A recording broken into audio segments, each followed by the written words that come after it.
కీర్తన గ్రంథంలో 31వ కీర్తన 24వ వాక్యంలో యెహోవా కొరకు కనిపెట్టు వారలారా మీరందరూ మనస్సున ధైర్యము వహించి నిబ్బరముగా ఉండండి అని రాయబడింది. యెహోవా కొరకు కనిపెట్టు వారలారా. ఈ రోజుల్లో మనం ఎవరి కోసం కనిపెడుతున్నాం, కానీ దేవుని వాక్యం ఏం చెప్తుంది? మనుషుల కోసం కనిపెడితే నష్టం కలిగింది, కానీ దేవుని కోసం కనిపెడితే లాభం కలిగింది. నేను ఒకసారి సేవకు రాకముందు ఒక ఊర్లో వ్యాపారం చేస్తే చేపలు పడ్డాయండి. ఐస్ కోసం కనిపెట్టాడు ఆయన. వాళ్ళు పంపిస్తామని చెప్పారు. దాదాపు ఒక 6 లక్షలకు 7 లక్షలకు ఎప్పుడు 1996 సంవత్సరంలో చేపలు పట్టేశాడు.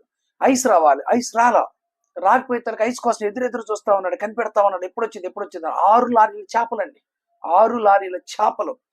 ఐస్ రాలేదు. ఈ లోపల ఎన్ని పట్టి ఒడ్డుకేసేసారు. చేపలన్నీ చచ్చిపోయాయి. ఐసులు పెట్టాలి, ట్రాన్స్పోర్ట్ చేయాలి. మొత్తం కొనేసాడు, చేపలు మొత్తం కొనేసాడు 6 లక్షలకి. ఐస్ రాలా. ఇప్పుడు ఏమైపోయింది?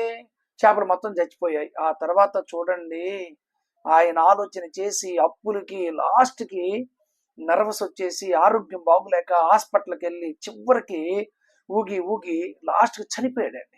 ఆ కుటుంబం రోడ్డు మీద పడిపోయింది అప్పులు కట్టలేక. మరి మాట ఇచ్చాడు కదా, 6 లక్షలు అంటే మామూలు విషయం 1996 సంవత్సరంలో అంటే.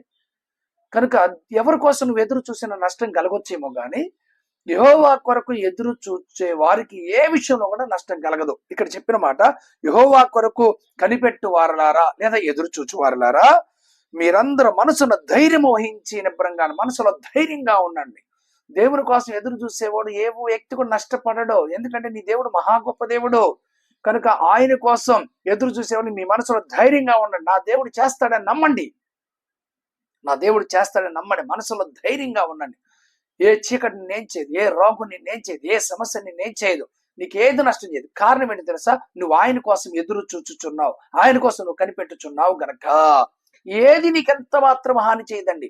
నీ మనసులో ధైర్యంగా ఉండు. నా ప్రభు నాకు చేస్తాడు అన్న ధైర్యాన్ని నువ్వు కలిగి ఉండాలి. తప్పక నా దేవుడు నీ జీవితంలో చేయును గాక.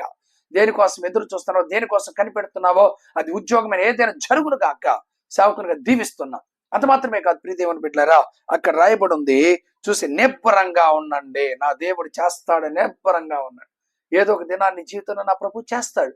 ఏదో ఒక దినాన నీ జీవితంలో దేవుడు తగిన కార్యాన్ని త్వరపెడతాడు. కనుక మనసులో ధైర్యంగా ఉండండి, నిబ్బరంగా ఉండండి, ఆయన కోసం కనిపెట్టండి. తప్పక నీ జీవితంలో ఆయన చేస్తాడు. చేయకుండా ఉండటకు నా హస్తము కూర్చకాలేదన్న దేవుడు సియోను నుంచి ఆయన హస్తాన్ని చాపాడంటే ఇక ఆశీర్వాదమే ఆశీర్వాదం. ఆ విధంగా దేవుడు నీవు కోరినవన్నీ నీకు ఇచ్చునుగాక. ఆమేన్.